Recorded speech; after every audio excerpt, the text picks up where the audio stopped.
정민우는 대형 회의실 창문 너머로 서울의 빌딩 숲을 바라보며 깊은 숨을 내쉬었습니다.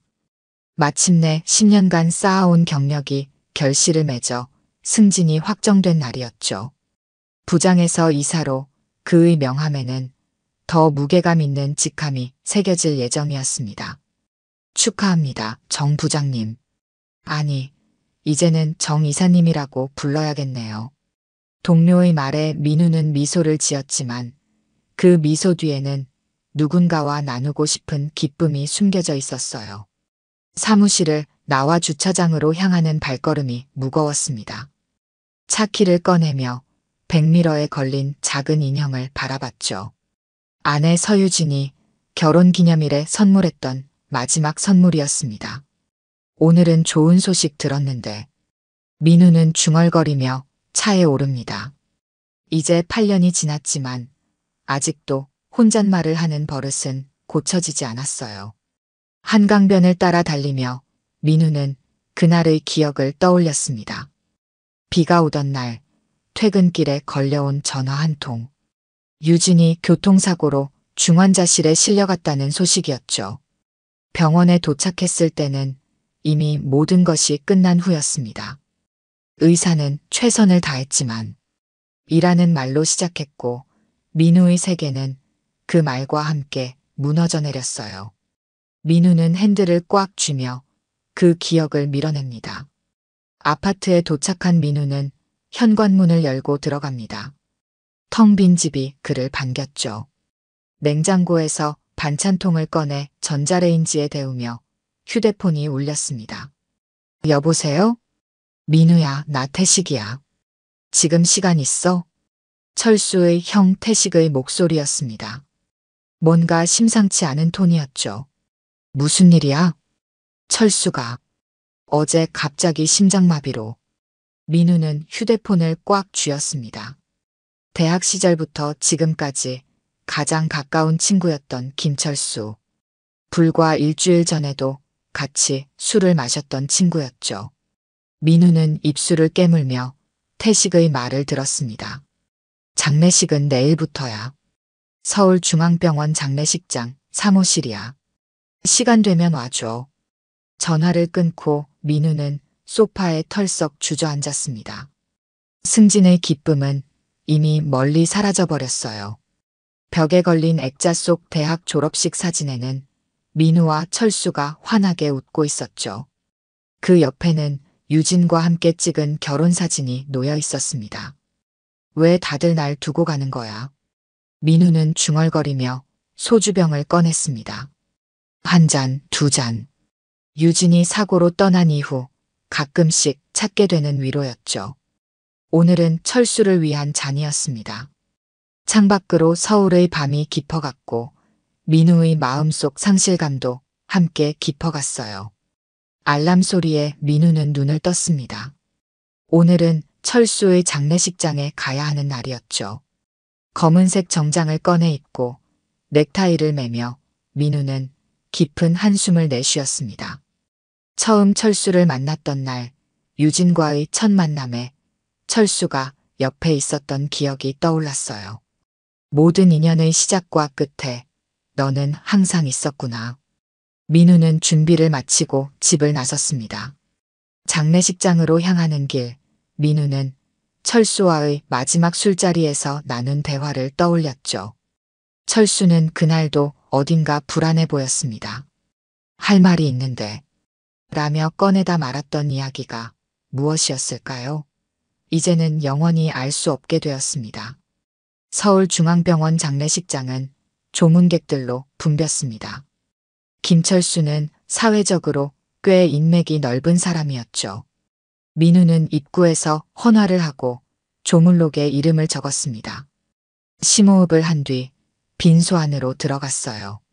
빈소 안에는 철수의 영정사진이 놓여 있었습니다. 늘 웃고 있던 그의 모습이 액자 속에 갇혀 있었죠. 영정 앞에서 민우는 묵념을 올렸습니다. 눈시울이 붉어졌어요. 대학 시절부터 함께 술 마시고 취업 준비하고 서로의 결혼식에서 축하해주던 친구였는데 이제는 영원히 보지 못할 친구가 되었습니다. 민우야, 왔구나. 태식의 목소리에 민우는 고개를 들었습니다. 철수의 형 태식은 상주복을 입고 지쳐 보였어요. 민우는 태식에게 다가가 깊이 고개를 숙였습니다. 형님, 정말 갑작스러운 일이라 아직도 믿기지 않습니다. 그래, 나도 마찬가지야. 어제까지만 해도 멀쩡했는데.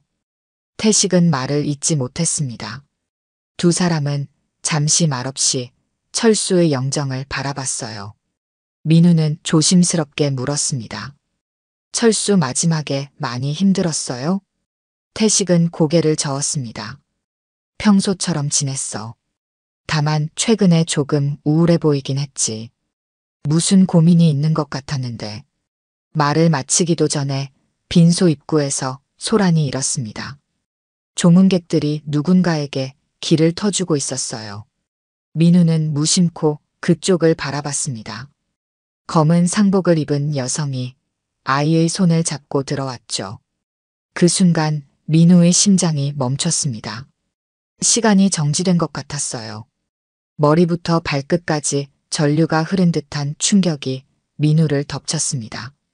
눈앞의 여성은 8년 전 교통사고로 세상을 떠난 줄 알았던 아내 서유진이었습니다. 민우는 숨을 쉴 수 없었습니다. 눈을 깜빡였어요. 환각일까? 누군가를 착각한 걸까? 하지만 그럴 리가 없었죠. 세상에 단 하나뿐인 유진의 얼굴, 8년 동안 매일 밤 꿈에서 그리워했던 그 얼굴이었습니다. 유진도 민우를 발견했습니다. 그녀의 얼굴에서 핏기가 싹 빠졌어요. 순간 비틀거리며 뒤로 물러섰습니다. 마치 유령을 본 것처럼 놀란 표정이었죠. 손에 꼭 쥐고 있던 조화가 바닥에 떨어졌어요. 민우는 본능적으로 앞으로 나아갔습니다. 다리가 움직이는지도 몰랐어요. 그저 유진을 향해 걸어갔습니다. 유진아. 민우의 목소리는 떨리고 있었습니다. 유진의 눈에는 공포와 당혹감이 가득했어요. 그녀는 급하게 고개를 숙이고 옆에 있던 아이의 손을 꽉 잡았습니다. 어머니, 누구세요? 아이가 민우를 올려다보며 물었습니다. 민우는 아이를 바라봤어요. 대여섯 살 정도로 보이는 여자아이였습니다. 유진을 닮은 눈매가 민우의 가슴을 찔렀죠. 유진은 입술을 꽉 깨물고 황급히 몸을 돌렸습니다. 아이의 손을 잡고 빈소 밖으로 나가려 했어요. 민우는 정신없이 그 뒤를 쫓았습니다. 유진아, 잠깐만 유진아. 장례식장 복도에서 민우는 유진의 팔을 붙잡았습니다. 유진은 뿌리치지 않았어요. 그저 천천히 돌아서서 민우를 마주했습니다. 눈에는 눈물이 고여 있었죠. 왜? 어떻게? 민우의 말은 제대로 나오지 않았습니다. 너무 많은 질문이 한꺼번에 밀려왔어요. 유진은 잠시 아이를 내려다봤습니다. 은서야, 저기 자판기에서 주스 한 개 사 마시자. 엄마는 잠시 이분과 얘기할게. 아이는 고개를 끄덕이고 복도 끝에 있는 자판기로 달려갔습니다. 민우와 유진은 서로를 바라봤어요. 8년의 세월이 그들 사이에 깊은 계곡처럼 가로놓여 있었습니다. 어떻게 된 거야? 너 살아있었어? 유진은 깊은 한숨을 내쉬었습니다. 그녀의 눈에는 말로 표현할 수 없는 복잡한 감정이 담겨 있었어요. 제발, 그냥 날 잊어줘요. 모든 게 다 지나간 일이에요. 민우는 어깨를 잡으려 했지만 유진은 한 걸음 물러섰습니다. 그녀의 눈에서 눈물이 흘러내렸어요. 내가 어떻게 잊을 수 있어? 8년 동안. 내가 8년 동안. 유진은 고개를 저었습니다. 미안해요. 하지만 이제 돌아갈 수 없어요. 그때 아이가 주스를 들고 돌아왔습니다. 유진은 재빨리 눈물을 닦고 아이의 손을 잡았어요. 가자, 은서야. 이모랑 삼촌들이 기다리실 거야. 유진은 마지막으로 민우를 돌아봤습니다. 그 눈빛에는 제발 따라오지 말라는 간절한 호소가 담겨 있었어요. 민우는 그 자리에 얼어붙은 채 유진과 아이가 멀어지는 모습을 바라볼 수밖에 없었습니다. 민우는 심장이 터질 것 같은 느낌으로 장례식장 벽에 등을 기댔습니다. 숨이 제대로 쉬어지지 않았어요. 방금 본 것이 환각일까요? 아니, 분명히 유진이었습니다. 그 목소리, 그 눈빛, 그 움직임까지 8년 동안 그리워했던 모든 것이 살아 돌아온 듯했죠. 정신을 차리고 민우는 다시 빈소로 들어갔습니다. 유진은 이미 영정 앞에 무릎을 꿇고 있었어요. 아이는 옆에서 조용히 서 있었습니다. 민우는 그들을 멀리서 바라보며 태식에게 다가갔죠. 저기요, 형님. 태식은 민우를 바라봤습니다. 민우는 목소리를 낮추며 물었어요. 저 아까 들어온 그 여자분이 누구시죠? 태식의 표정이 조금 변했습니다. 철수 아내 유진 씨야. 왜? 민우는 다리에 힘이 빠지는 것을 느꼈습니다. 철수의 아내라고요? 유진이? 언제부터 결혼했어요? 태식은 잠시 생각하더니 대답했습니다. 7년 정도 됐지. 철수가 병원에서 만났다고 했어. 교통사고 환자였던 것 같은데 기억을 잃은 상태였대. 철수가 보호자 역할을 하다가 결혼했지. 민우의 귀에 피가 쏠리는 느낌이었습니다. 태식의 말 한마디 한마디가 망치로 두드리는 것 같이 아팠어요. 그럼 아이는요? 은서, 6살이야. 예쁘지? 6살. 유진이 사고를 당한 지 2년 후에 태어난 아이였습니다. 민우는 아무 말도 할 수 없었어요. 온몸이 떨리고 있었죠. 민우야, 괜찮아? 얼굴이 너무 창백한데. 민우는 억지로 미소 지었습니다. 아, 네. 잠시 현기증이 나서요. 사람들이 북적이는 빈소를 빠져나와 민우는 장례식장 근처 카페에 들어갔습니다. 커피를 주문했지만 손이 너무 떨려 컵을 제대로 잡을 수 없었어요. 머릿속은 혼란스러웠습니다. 죽은 줄 알았던 아내가 살아있었다는 사실, 그것도 친구 철수와 결혼해 살고 있었다는 충격적인 사실에 현실감이 사라졌죠. 민우는 휴대폰을 꺼내 철수의 SNS 계정을 검색했습니다. 가장 최근 게시물에는 가족여행 사진이 있었어요. 웃고 있는 철수와 유진, 그리고 아이의 모습이 화면을 채웠습니다. 민우는 손가락으로 유진의 얼굴을 쓸어내렸죠. 어떻게 이럴 수가 있지? 휴대폰으로 병원을 검색했습니다. 8년 전 유진이 사고 당한 후 실려갔던 서울대학병원이었어요. 망설임 없이 병원으로 향했습니다. 오늘 당장 진실을 파헤쳐야 한다는 생각뿐이었죠. 병원 의무기록실 앞에서 민우는 망설였습니다. 의무기록은 쉽게 열람할 수 없었어요. 하지만 운이 좋게도 예전 대학 동창인 의사 김지현을 만났습니다. 민우 씨, 여기서 뭐 해요? 지현 씨, 잘 됐네요. 부탁 하나만 들어줄래요? 8년 전 교통사고로 실려온 환자 기록을 볼 수 있을까요? 제 아내였어요. 지현은 망설였습니다. 그거 규정상 안 되는데. 제발요. 방금 장례식장에서 죽은 줄 알았던 아내를 봤어요. 지현의 표정이 변했습니다. 잠시 고민하다 고개를 끄덕였어요. 잠깐만요. 내가 확인해 볼게요. 지현은 컴퓨터로 기록을 검색했습니다. 몇 분 후 돌아와 말했어요. 서유진 씨, 맞죠? 사망 판정은 없어요.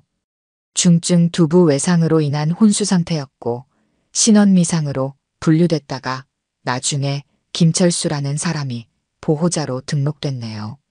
민우의 세계가 흔들렸습니다. 유진은 죽지 않았던 거였어요. 그리고 철수는 그 사실을 알고 있었습니다. 민우는 분노와 배신감이 치밀어 올랐죠. 병원에서 퇴원한 날짜가 언제죠? 사고 후 3개월 정도 지났을 때네요. 그런데 퇴원 당시에도 완전한 기억 회복은 안 된 상태였어요. 해외에서 추가 치료를 받았다는 기록이 있네요. 민우는 고개를 숙였습니다. 생각이 꼬리에 꼬리를 물었어요. 철수는 왜 민우에게 알리지 않았을까요? 유진은 언제 기억을 되찾았을까요? 아니면 아직도 과거를 기억하지 못하는 걸까요? 병원을 나와 민우는 철수의 집 주소를 찾아보았습니다. 태식에게 물어볼까 했지만 상황이 더 복잡해질 것 같아 포기했어요. 대신 예전에 철수가 종종 언급했던 동네를 떠올려봤죠. 용산구 한남동이었습니다. 택시를 타고 한남동으로 향했습니다. 카페에서 SNS에 올라온 사진들을 분석해 대략적인 위치를 추측했어요.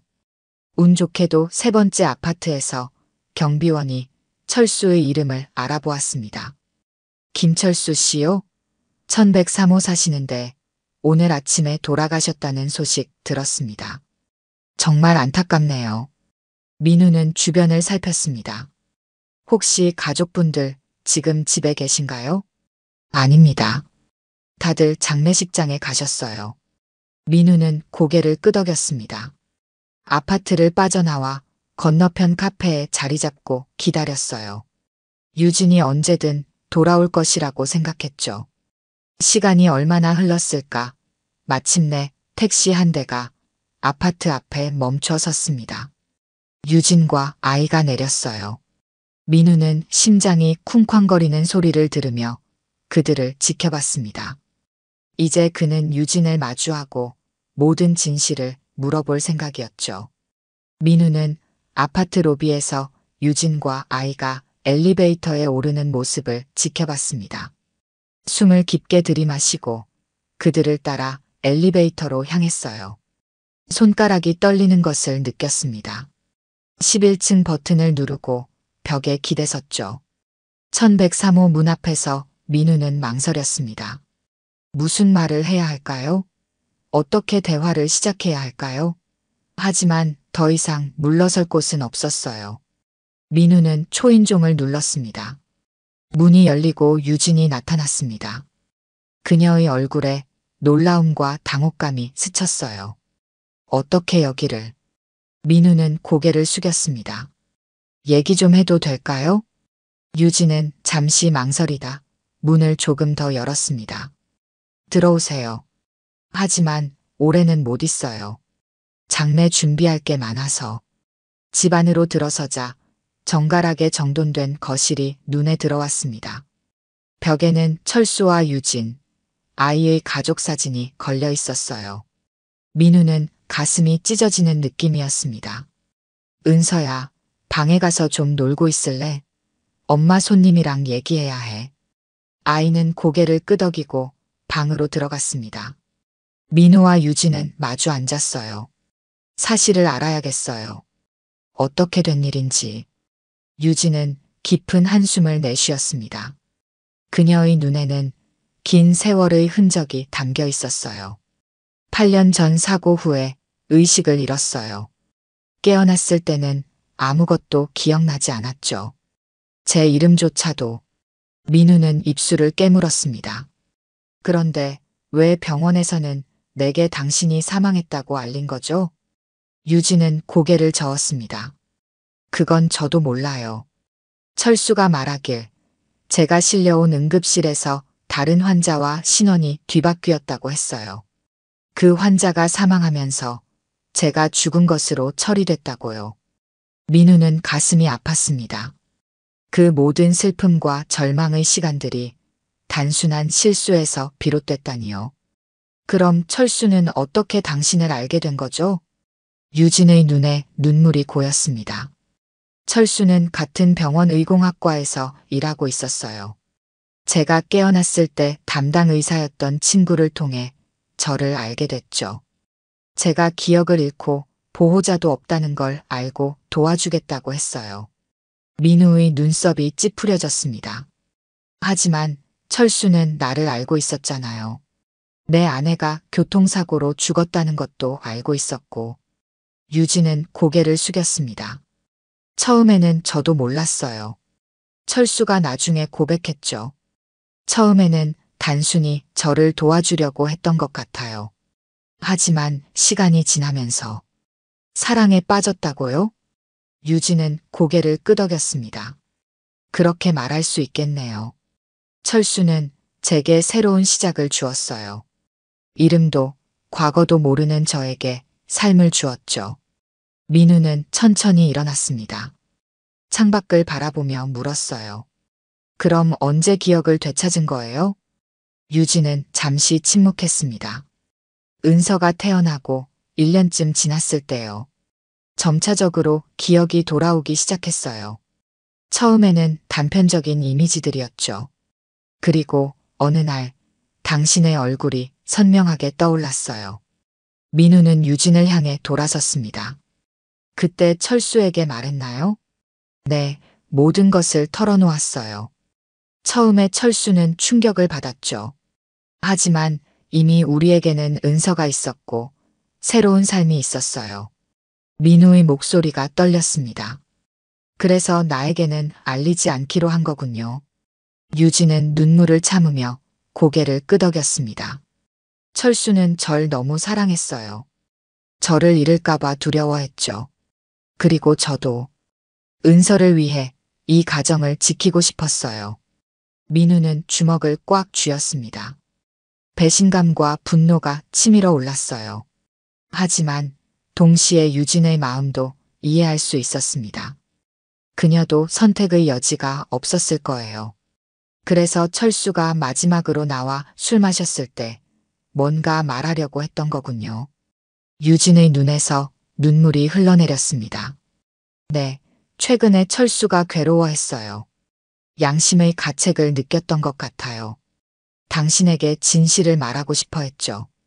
민우는 깊은 한숨을 내쉬었습니다. 지금 와서 이런 말이 무슨 의미가 있을까요? 철수는 이미 세상을 떠났고 당신은 여기 새로운 삶이 있잖아요. 유진은 고개를 들어 민우를 바라봤습니다. 미안해요. 정말 미안해요. 내가 다른 선택을 했다면 모든 게 달라졌을 텐데. 민우는 문 쪽으로 향했습니다. 더 이상 묻고 싶은 것도 없네요. 이제 가볼게요. 유진이 다급히 일어섰습니다. 민우 씨, 기다려요. 내일 장례식에 올 거예요? 민우는 잠시 망설였습니다. 가장 친한 친구였던 철수, 그리고 아내를 빼앗아간 배신자 철수. 복잡한 감정이 교차했어요. 모르겠어요. 아직은. 문을 열려던 민우의 팔을 유진이 붙잡았습니다. 그녀의 손에서 익숙한 온기가 느껴졌어요. 한 가지 더 말해야 할 게 있어요. 철수가 당신에게 남긴 편지가 있어요. 죽기 전에 써둔 것 같아요. 민우는 놀라서 유진을 바라봤습니다. 편지요? 유진은 서랍으로 가서 봉투 하나를 꺼냈습니다. 민우의 이름이 적혀 있었어요. 민우는 떨리는 손으로 봉투를 받아들었습니다. 읽어보세요. 아마 철수가 하고 싶었던 말들이 담겨 있을 거예요.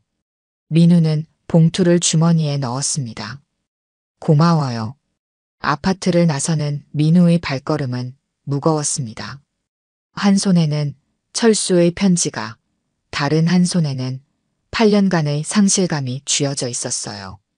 편지 속에는 어떤 진실이 담겨 있을까요? 민우는 아직 준비가 되지 않았습니다. 민우는 한강공원 벤치에 앉아 주머니에서 철수의 편지를 꺼냈습니다. 봉투를 열기 전 잠시 망설였어요. 이 편지 속에는 어떤 이야기가 담겨 있을까요? 용서를 구하는 말일까요? 아니면 또 다른 비밀일까요? 깊은 숨을 들이마시고 봉투를 뜯었습니다. 철수의 익숙한 필체가 적힌 편지지가 나왔어요. 민우에게. 이 편지를 읽고 있다면 아마 내가 세상을 떠났을 테고 너는 모든 진실을 알게 되었을 거야. 먼저 미안하다는 말을 하고 싶어. 친구로서, 인간으로서 용서받을 수 없는 짓을 했어. 유진이 살아있다는 사실을 너에게 알리지 않은 건 내 인생 최대의 잘못이었어.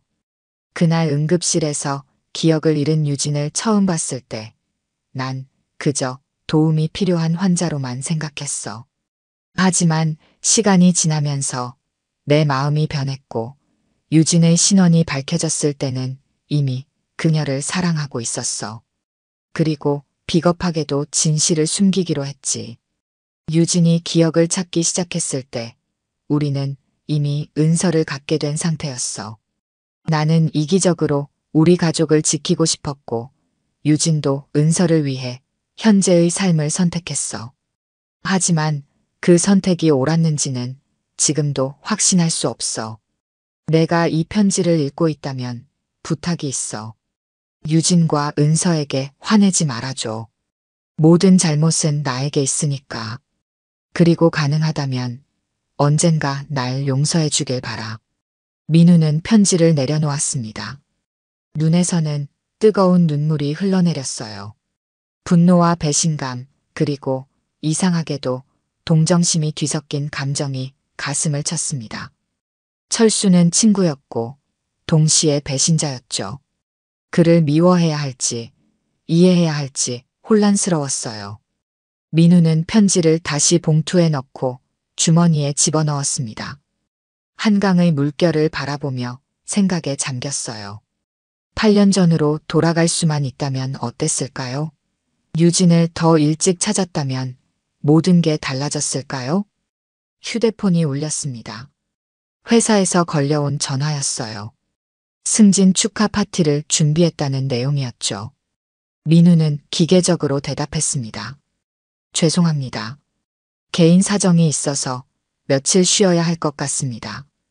전화를 끊고 민우는 다시 철수의 집으로 향했습니다. 아직 해결되지 않은 의문이 너무 많았어요. 아파트에 도착해 초인종을 눌렀지만 아무도 응답하지 않았습니다. 유진은 아마도 장례식장으로 돌아갔을 거예요. 민우는 망설임 없이 차를 몰아 장례식장으로 향했습니다. 주차장에 차를 세우고 빈소로 들어갔어요. 태식이 민우를 보고 반갑게 맞이했습니다. 왔구나. 오늘 종일 어디 있었어? 연락도 안 받고. 민우는 미안한 표정을 지었습니다. 좀 정리할 게 있어서요. 유진 씨는 어디 계신가요? 태식은 고개를 끄덕였습니다. 방금 밖으로 나갔어. 은서가 좀 지쳐 보여서 바람 쐬러 간 것 같아. 민우는 빈소 밖으로 나가 주변을 둘러봤습니다. 장례식장 뒤편 작은 정원에서 유진과 은서를 발견했어요. 민우는 천천히 그들에게 다가갔습니다. 유진 씨. 유진은 놀라서 돌아봤습니다. 은서는 호기심 어린 눈으로 민우를 올려다봤어요. 엄마, 이 아저씨 아까 우리 집에 왔던 사람이죠? 유진은 아이의 머리를 쓰다듬었습니다. 은서야, 저기 벤치에 앉아서 조금만 기다려줄래? 엄마 이분이랑 이야기 좀 할게. 은서는 고개를 끄덕이고 벤치로 달려갔습니다. 민우와 유진은 잠시 침묵 속에 서 있었어요. 편지 읽으셨어요? 민우는 고개를 끄덕였습니다. 읽었어요. 하지만 아직도 이해하기 힘들어요. 유진은 깊은 한숨을 내쉬었습니다. 저도 마찬가지예요. 처음 기억이 돌아왔을 때 당신을 찾아가려고 했어요. 하지만 그때 이미 은서가 있었고 철수는 나를 너무 사랑했어요. 민우는 억누를 수 없는 분노가 치밀어 올랐습니다. 그래서 8년 동안 나를 이 고통 속에 놔둔 거예요? 내가 얼마나 괴로웠는지 알아요? 매일 밤 당신을 그리워하며 울었다고요. 유진의 눈에 눈물이 고였습니다. 미안해요. 정말 미안해요. 하지만 저도 선택할 수 없었어요. 은서가 있었고 철수에게도 책임이 있었고. 책임이라고요? 당신이 내 아내라는 사실이 단순한 책임의 문제였나요? 유진은 고개를 숙였습니다. 그렇지 않아요. 하지만 기억을 되찾았을 때 이미 저는 다른 사람이 되어 있었어요. 철수의 아내이자 은서의 엄마였죠. 민우는 주먹을 꽉 쥐었습니다. 참을 수 없는 배신감이 온몸을 덮쳤어요. 그럼 지금은 어떤 기분이에요? 철수도 없고 이제 다시 당신 혼자가 됐는데. 유진은 고개를 들어 민우를 정면으로 바라봤습니다. 저는 은서의 엄마로 살아갈 거예요. 그게 제가 할 수 있는 유일한 일이니까요. 민우는 쓴웃음을 지었습니다. 아직도 나를 기억해요? 우리가 함께했던 시간들. 유진의 눈에서 눈물이 흘러내렸습니다. 모든 것을 기억해요. 첫 만남부터 마지막 순간까지. 하지만 그 기억들이 지금의 내 삶을 바꿀 수는 없어요. 민우는 가슴이 찢어지는 듯한 아픔을 느꼈습니다. 그래요. 이해해요. 다시 돌아갈 수 없다는 걸. 유진이 조심스럽게 물었습니다. 앞으로 어떻게 할 거예요? 민우는 하늘을 바라보았습니다. 모르겠어요. 지난 8년을 어떻게 받아들여야 할지, 앞으로의 삶을 어떻게 살아가야 할지 아직은 혼란스러워요. 유진은 주머니에서 작은 카드를 꺼냈습니다. 이건 제 연락처예요. 만약 이야기하고 싶으시면 언제든지 연락해 주세요. 민우는 카드를 받아들었습니다. 그것을 보는 순간 유진이 여전히 그의 아내가 아니라는 현실이 더욱 선명해졌어요. 이제 그녀는 다른 사람, 김철수의 아내이자 은서의 엄마였습니다. 장례식이 끝나면 은서와 어디로 가실 거예요? 유진은 은서를 바라봤습니다. 일단은 친정 부모님께 가려고 해요. 그동안 연락을 끊고 살았거든요. 이제 다시 관계를 회복할 시간인 것 같아요. 민우는 고개를 끄덕였습니다. 그래요. 잘 지내요. 돌아서려는 민우의 팔을 유진이 붙잡았습니다. 민우 씨, 정말 미안해요. 내가 다른 선택을 했더라면. 민우는 유진의 손을 부드럽게 떼어냈습니다. 이제 와서 그런 이야기는 의미가 없어요. 각자의 삶을 살아가야죠. 민우는 등을 돌려 장례식장을 나왔습니다. 가슴속에는 복잡한 감정이 휘몰아쳤어요. 분노와 슬픔 그리고 이상하게도 일종의 해방감. 8년 동안 그를 괴롭혔던 의문이 마침내 풀렸다는 안도감이었습니다. 다음 날 아침 민우는 출근 준비를 하다가 문득 멈췄습니다. 오늘은 철수의 발인 날이었어요. 검은 정장을 꺼내 입고 넥타이를 맸습니다. 거울 속 자신의 모습이 낯설게 느껴졌어요. 어제의 충격적인 진실이 아직도 현실감 없이 다가왔습니다. 차를 몰아 장례식장으로 향하는 길, 민우는 라디오를 켰다가 곧 껐습니다. 어떤 소리도 그의 복잡한 마음을 달래줄 수 없었어요. 장례식장에 도착해 주차장에 차를 세우고 빈소로 들어가려는 순간 태식이 밖으로 나오는 모습이 보였습니다. 민우야, 잘 왔어. 지금 막 발인 준비하고 있어. 민우는 고개를 끄덕였습니다. 도울 일 있으면 말씀해 주세요. 태식은 민우의 어깨를 잡았습니다. 사실 얘기할 게 있어서. 잠시 커피 한잔 할래? 두 사람은 장례식장 근처 카페로 자리를 옮겼습니다. 커피를 앞에 두고 태식이 입을 열었어요. 민우야, 내가 어제 상황을 좀 지켜봤어. 너랑 유진 씨 사이에 뭔가 있는 것 같더라. 민우는 놀랐습니다. 태식이 무엇을 알고 있는 걸까요? 형님, 제가 무슨 말씀을 드려야 할지. 태식은 손을 들어 민우의 말을 막았습니다. 다 알고 있어. 철수가 죽기 전에 나한테 고백했거든. 민우의 눈이 커졌습니다. 고백이요? 유진 씨가 원래 내 아내였다는 사실, 그리고 철수가 그걸 알면서도 숨겼다는 거. 민우는 말문이 막혔습니다. 태식은 계속해서 이야기했어요. 사실 철수는 최근 몇 달간 굉장히 괴로워했어. 양심의 가책 때문이었지. 특히 유진 씨가 기억을 완전히 되찾은 후에는 더 심했어. 민우는 커피잔을 만지작거렸습니다. 언제부터 알고 계셨어요? 한 1년 전쯤. 철수가 많이 힘들어 보여서 술 한잔하면서 물어봤더니 모든 걸 털어놓더라고. 사실 철수도 유진 씨가 완전히 기억을 되찾을 거라고는 생각 못했대. 처음에는 단편적인 기억만 돌아왔는데 점점 더 많은 것들을 기억해내기 시작했고, 태식은 잠시 말을 멈추고 한숨을 내쉬었습니다. 결정적인 건 2년 전이었어. 유진 씨가 내 사진을 우연히 보게 됐대. 철수 핸드폰에 있던 옛날 사진이었는데 그걸 본 순간 모든 기억이 돌아왔다는 거야. 민우는 가슴이 아팠습니다. 2년 전 유진은 모든 것을 기억했고 그녀는 선택을 했던 거였어요. 그럼 철수는 유진이 나를 기억한다는 걸 알면서도 계속 모른 척했다는 건가요? 태식은 고개를 끄덕였습니다. 철수 말로는 유진 씨에게 만약 내가 민우에게 돌아가고 싶다면 이해하겠다고 했대. 하지만 유진 씨는 은서를 생각해서 현재의 가정을 지키기로 했어. 민우는 쓴웃음을 지었습니다. 그런데 왜 이제 와서 저한테 이런 말씀을 하시는 거죠? 태식의 표정이 진지해졌습니다. 철수가 마지막으로 한 말이 있어.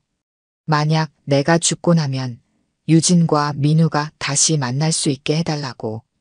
민우는 충격을 받았습니다. 무슨 말씀이세요? 철수는 자기가 유진 씨를 내게서 빼앗았다는 죄책감에 시달렸어. 그리고 그가 없어진다면 적어도 너와 유진 씨는 다시 행복할 수 있지 않을까 생각했던 것 같아. 민우는 머리가 어지러웠습니다. 철수의 마지막 소원이 그와 유진의 재회였다니. 이건 너무 아이러니했어요. 하지만 그건 불가능해요. 유진 씨에게는 이미 은서가 있고 저와 유진 씨 사이에는 8년이라는 시간이 흘렀어요. 태식은 깊은 한숨을 내쉬었습니다. 나도 그렇게 생각해. 하지만 철수의 마지막 부탁이라 너에게 전하고 싶었어. 민우는 고개를 숙였습니다. 마음속으로는 분노와 혼란이 교차했어요. 철수가 유진을 빼앗아간 것은 용서할 수 없는 일이었습니다. 하지만 동시에 철수가 마지막까지 자신의 행동에 책임을 지려 했다는 사실도 인정할 수밖에 없었죠. 철수는 왜 갑자기 심장마비로 죽은 거예요? 건강에 문제가 있었나요? 태식은 어두운 표정을 지었습니다. 실은 철수 몇 달 전부터 심장 문제가 있다는 걸 알고 있었어. 하지만 아무에게도 말하지 않았지. 유진 씨한테도, 심지어 나한테도. 병원에서는 스트레스가 병을 악화시켰을 거라고 하더라. 민우는 가슴이 아팠습니다. 철수의 죽음에는 자신도 일부 책임이 있는 걸까요? 그 죄책감과 스트레스가 철수의 건강을 해쳤다면? 형님, 저는 어떻게 해야 할지 모르겠어요. 태식은 민우의 손을 잡았습니다. 내가 뭐라고 조언할 수는 없어. 하지만 한 가지는 알아도.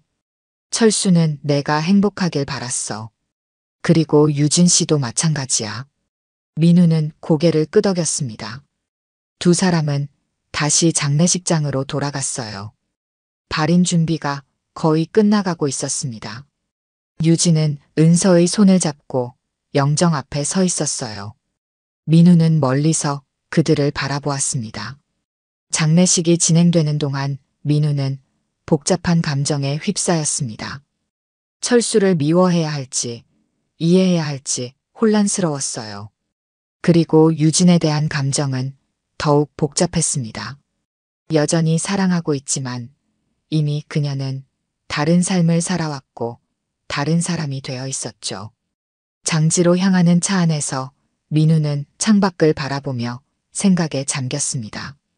유진과의 추억, 철수와의 우정, 그리고 지금의 현실. 모든 것이 꿈같이 느껴졌어요.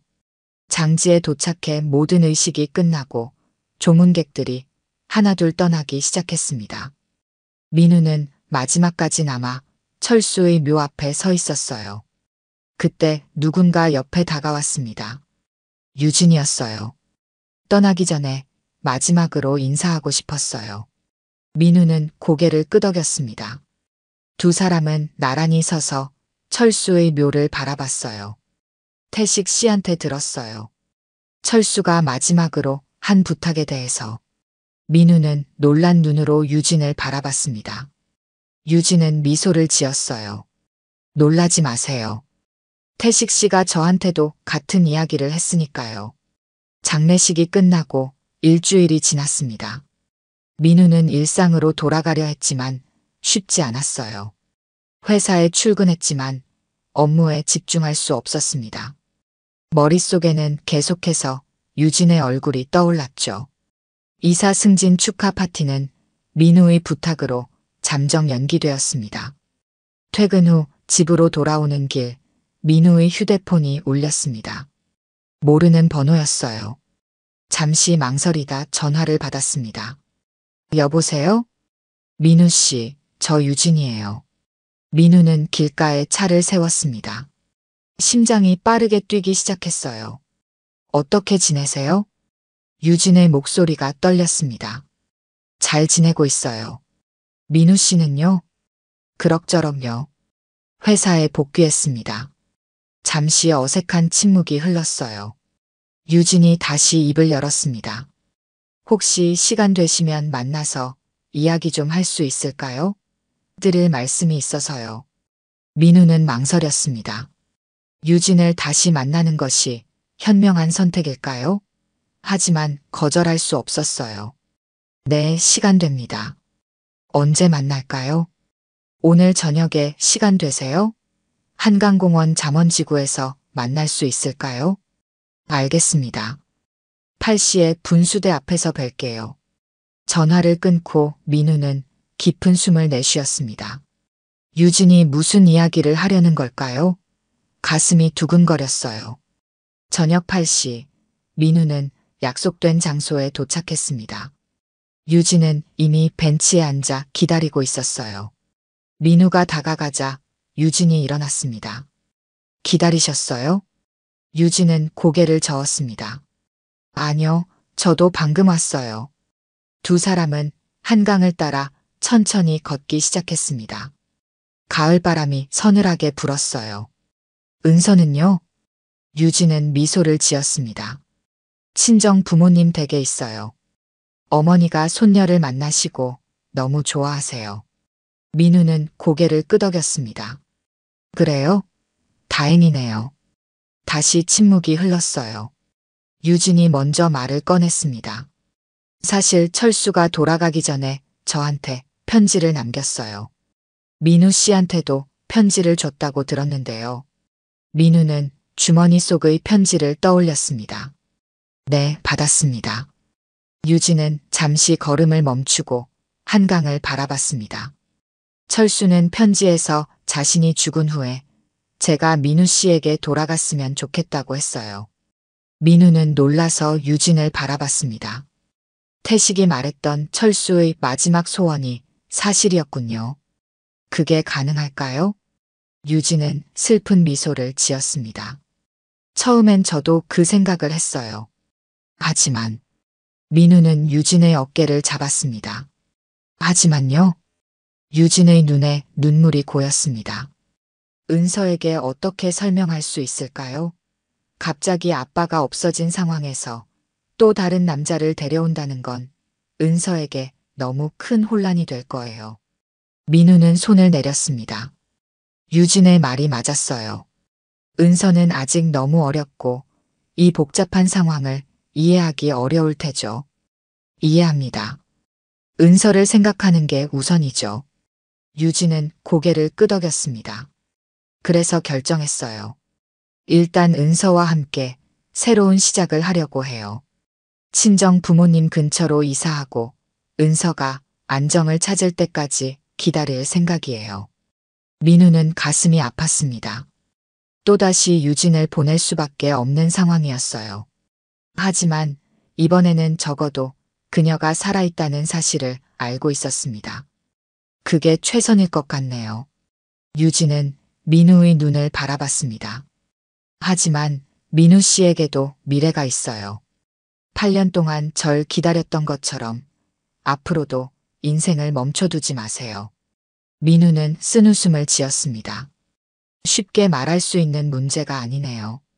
유진은 민우의 손을 잡았습니다. 오랜만에 느끼는 온기였어요. 철수의 죽음으로 이제 제 속죄는 끝났어요. 민우는 놀랐습니다. 속죄라고요? 유진의 눈에서 눈물이 흘러내렸습니다. 네, 속죄요. 기억이 돌아왔을 때 당신에게 돌아가야 한다는 걸 알았어요. 하지만 그렇게 할 수 없었죠. 철수와 은서에게 책임이 있었으니까요. 그래서 스스로를 벌하는 마음으로 살았어요. 당신을 배신했다는 죄책감으로요. 민우는 유진의 손을 꼭 쥐었습니다. 당신에게는 선택권이 없었어요. 자신을 탓하지 마세요.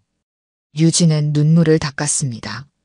이제는 철수도 없고 저는 은서를 위해 살아가야 해요. 그리고 민우 씨도 자신의 행복을 찾아야 해요.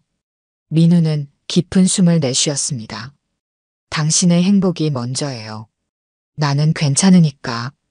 유진은 미소 지었습니다. 아직도 그런 마음이시군요. 항상 저를 먼저 생각해 주셨죠. 두 사람은 다시 걷기 시작했습니다. 가을밤의 한강은 조용했어요. 민우는 오랜만에 마음의 평화를 느꼈습니다. 유진이 살아있다는 사실만으로도 그에게는 충분했어요. 언제 이사하실 계획인가요? 유진은 생각에 잠겼습니다. 이번 주말에요. 서울 근교로 갈 예정이에요. 은서의 학교도 알아봐야 하고요. 민우는 고개를 끄덕였습니다. 도움이 필요하면 언제든 연락하세요. 유진은 감사하다는 듯 미소 지었습니다. 고마워요. 하지만 이제는 스스로 해결해야 할 것 같아요. 그동안 너무 의존적으로 살았거든요. 두 사람은 분수대 앞에 다시 도착했습니다. 헤어질 시간이 됐어요. 유진 씨, 한 가지만 물어봐도 될까요? 유진은 민우를 바라봤습니다. 네, 뭐든지요. 정말 행복했나요? 철수와 함께. 유진은 잠시 생각에 잠겼습니다. 행복했어요. 철수는 좋은 사람이었고 저를 진심으로 사랑했어요. 비록 시작은 잘못됐지만 우리 가족은 행복했습니다. 민우는 쓸쓸한 미소를 지었습니다. 다행이네요. 그걸로 충분해요. 유진은 민우에게 다가가 조심스럽게 안았습니다. 미안해요. 정말 미안해요. 민우는 유진의 등을 가볍게 두드렸습니다. 이제 그만 자책하세요. 모든 게 지나갔어요. 유진은 민우에서 떨어져 마지막 인사를 건넸습니다. 안녕히 계세요, 민우 씨. 행복하게 사세요. 민우는 고개를 끄덕였습니다. 당신도요. 은서와 함께 행복하길 바랍니다. 유진은 돌아서서 걸어갔습니다. 민우는 그녀가 사라질 때까지 그 자리에 서 있었어요. 이제 진짜로 놓아주어야 할 시간이었습니다. 진짜 안녕, 유진아. 민우는 눈물을 머금고 작별을 고했습니다. 8년 전의 상처가 마침내 아물기 시작한 것 같았어요. 한 달이 지났습니다. 민우는 조금씩 일상으로 돌아가기 시작했어요. 승진 축하 파티도 무사히 치렀고 새로운 직책에 적응하느라 바쁜 나날을 보냈습니다. 가끔씩 유진과 은서 생각이 났지만 더 이상 가슴을 조이는 아픔은 아니었어요. 주말 오후 민우는 집 정리를 하고 있었습니다. 오랫동안 손대지 않았던 옷장 구석에서 작은 상자를 발견했어요. 유진과의 추억이 담긴 상자였습니다. 결혼 반지, 첫 데이트 때 받은 티켓 스톱, 신혼여행 사진들이 고이 보관되어 있었어요. 민우는 상자를 들고 거실로 나왔습니다. 오랜만에 마주한 추억들이 그를 과거로 데려갔어요. 하지만 이상하게도 슬픔보다는 따뜻한 향수가 느껴졌습니다. 민우는 사진들을 하나씩 꺼내보았어요. 좋은 시간이었지. 가장 마지막 사진은 사고 직전에 찍은 유진의 모습이었습니다. 환하게 웃고 있는 유진. 그 미소가 민우의 마음을 따뜻하게 해줬어요. 민우는 사진을 다시 상자에 넣고 덮었습니다. 휴대폰이 울렸습니다. 태식이었어요. 민우야, 어떻게 지내? 네, 형님. 잘 지내고 있습니다. 혹시 시간 되면 저녁이나 같이 먹을까 해서. 할 얘기가 있어. 민우는 잠시 고민했습니다. 태식과의 만남은 또다시 과거를 떠올리게 할지도 모르지만 거절할 이유도 없었어요. 네, 좋습니다. 어디서 만날까요? 우리 동네 치킨집에서 어때? 7시에. 민우는 약속 시간에 맞춰 치킨집에 도착했습니다. 태식은 이미 자리에 앉아 맥주를 마시고 있었어요. 왔구나. 앉아. 민우는 태식 맞은편에 앉았습니다. 맥주를 한 잔 따라 마셨어요. 형님, 무슨 얘기하실 거예요? 태식은 잠시 망설이다가 말했습니다. 유진 씨한테 연락받았어? 민우는 고개를 저었습니다. 아니요. 그날 이후로는 연락 없었어요. 태식은 한숨을 내쉬었습니다. 그래서 내가 얘기해 주려고 해. 유진 씨가 은서랑 외국으로 떠났어. 민우는 놀랐습니다. 외국이요? 어디로요? 캐나다. 유진 씨 대학 친구가 토론토에 산다고 하더라고. 그 친구 도움으로 은서 학교도 알아보고 일자리도 구했대. 민우는 잠시 말을 잇지 못했습니다. 유진과 은서가 이제는 정말 멀리 떠난다는 사실이 가슴 한편을 아프게 했어요. 언제 떠났는데요? 어제. 유진 씨가 내게 이야기하지 않은 건 너를 더 괴롭히고 싶지 않아서라더라. 하지만 내가 생각하기엔 내가 알아야 할 것 같아서. 민우는 맥주를 한 모금 마셨습니다. 알려주셔서 고맙습니다. 태식은 민우의 어깨를 두드렸습니다. 괜찮아? 많이 힘들지? 민우는 잠시 생각에 잠겼습니다. 정말 괜찮을까요?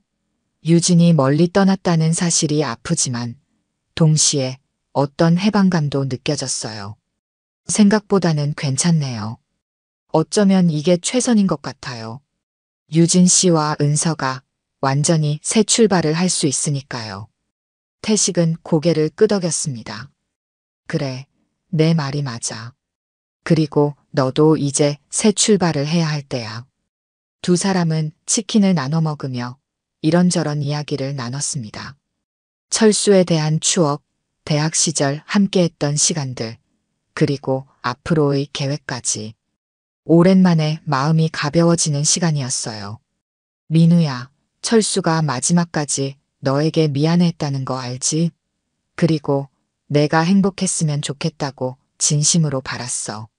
민우는 고개를 끄덕였습니다. 알아요. 이제는 철수를 이해할 수 있을 것 같아요. 그가 유진을 지키고 싶었던 이유도요. 태식의 눈에 눈물이 고였습니다. 철수가 알면 좋아할 거야. 식사를 마치고 민우는 집으로 돌아왔습니다. 텅 빈 집이 예전보다 덜 쓸쓸하게 느껴졌어요. 거실 테이블 위에는 아까 꺼내두었던 추억 상자가 놓여 있었습니다. 민우는 상자를 들고 베란다로 나갔습니다. 서울의 밤하늘은 구름 한 점 없이 맑았어요. 민우는 상자를 바라보며 생각했습니다. 이제 이 추억들을 어떻게 해야 할까요? 상자를 다시 안으로 가져왔습니다. 책장 한편에 조심스럽게 놓았어요. 버리지는 않을 겁니다. 그건 자신의 일부였으니까요. 하지만 이제는 그 추억들이 삶의 전부가 되지는 않을 거예요. 민우는 침대에 누워 천장을 바라보았습니다. 눈을 감으니 유진의 웃는 얼굴이 떠올랐어요. 하지만 이번에는 슬픔이 아닌 감사함이 느껴졌습니다. 잘 살아줘서 고마워. 다음 날 아침 민우는 평소보다 일찍 일어났습니다. 오랜만에 상쾌한 기분으로 하루를 시작했어요. 커피를 내리며 오늘의 계획을 생각했습니다. 주말이니 오랫동안 미뤄두었던 등산을 가기로 했어요. 북한산 등산로는 가을 단풍으로 물들어 있었습니다. 민우는 오랜만에 느끼는 자연의 아름다움에 넋을 잃었어요. 정상에 올라 서울 시내를 내려다보니 가슴이 탁 트이는 느낌이었습니다. 하산길에 민우는 우연히 한 여성과 부딪혔습니다. 그녀는 등산 지도를 들고 길을 헤매고 있었어요. 죄송합니다. 혹시 백운대 가는 길 아세요? 민우는 미소를 지었습니다. 네, 저도 그쪽으로 가고 있었어요. 같이 가실래요? 두 사람은 나란히 걸으며 이야기를 나눴습니다. 그녀의 이름은 윤미라였고 최근에 서울로 이사와 취미로 등산을 시작했다고 했어요. 민우는 오랜만에 새로운 사람과의 대화가 즐겁게 느껴졌습니다. 산에서 내려와 간단히 커피를 마시고 헤어지며 두 사람은 연락처를 교환했습니다. 민우는 부담 없이 새로운 인연을 맺는 기분이 좋았어요. 집으로 돌아오는 길, 민우는 문득 유진을 떠올렸습니다. 하지만 이번에는 아픔이 아니라 감사함이 느껴졌어요. 유진을 통해 사랑하는 법을 배웠고 그 사랑은 여전히 그의 일부였으니까요. 아파트에 도착해 현관문을 열고 들어섰습니다. 이제 이 집은 과거의 그림자가 아닌 새로운 시작을 위한 공간이 될 거예요. 민우는 베란다에 나가 깊은 숨을 들이마셨습니다. 서울의 저녁 하늘이 아름다웠어요. 그는 앞으로의 삶을 생각하며 조용히 웃음을 지었습니다. 새로 시작해볼까? 민우의 마음속에는 이제 유진에 대한 그리움 대신 그녀가 어딘가에서 은서와 함께 행복하게 살고 있을 거라는 믿음이 자리 잡았습니다. 그리고 그 믿음은 민우에게 위로가 되었어요.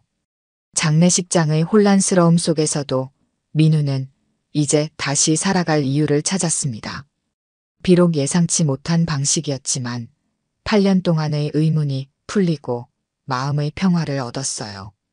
이제 그의 앞에는 새로운 길이 펼쳐져 있었습니다.